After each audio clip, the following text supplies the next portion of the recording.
Kelly McEvers, host. President Trump has jumped into the latest political debate over sexual harassment or misconduct, this time involving Democratic Senator Al Franken. Trump tweeted overnight that a picture of Franken, where he appears to grab the breasts of a sleeping woman, quote, speaks 1,000 words. And then Trump asked, where do Franken's hands go next? The tweet was pretty different from Trump's relative silence on the subject of Alabama Senate candidate Roy Moore, who has been accused of sexual misconduct with teenage girls when Moore was in his 30s. NPR's Scott Horsley reports. Scott Horsley, byline, when news broke yesterday that a woman had accused Al Franken of forcibly kissing and groping her during a 2006 USO tour, President Trump kept quiet for a few hours until just after 10 p.m. That's when Trump took to Twitter to criticize the Minnesota senator and bestow one of his trademark nicknames.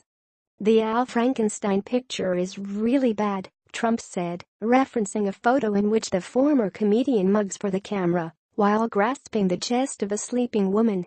And to think, Trump continued, just last week, he was lecturing anyone who'd listen about sexual harassment and respect for women.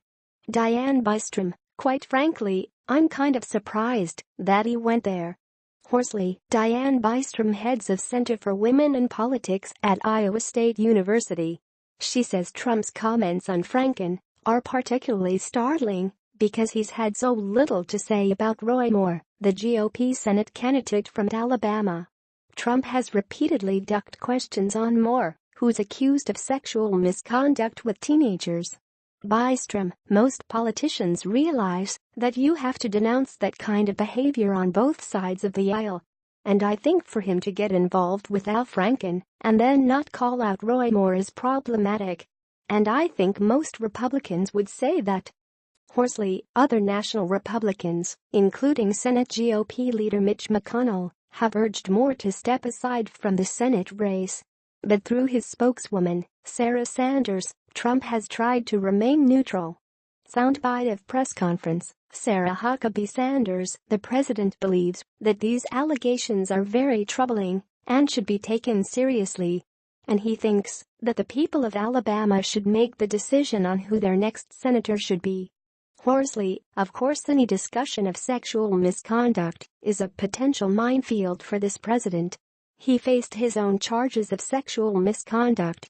And while Trump denied those charges, his campaign was rocked a year ago when the Washington Post released a 2005 videotape in which Trump makes crude comments about his own sexual pursuits to access Hollywood.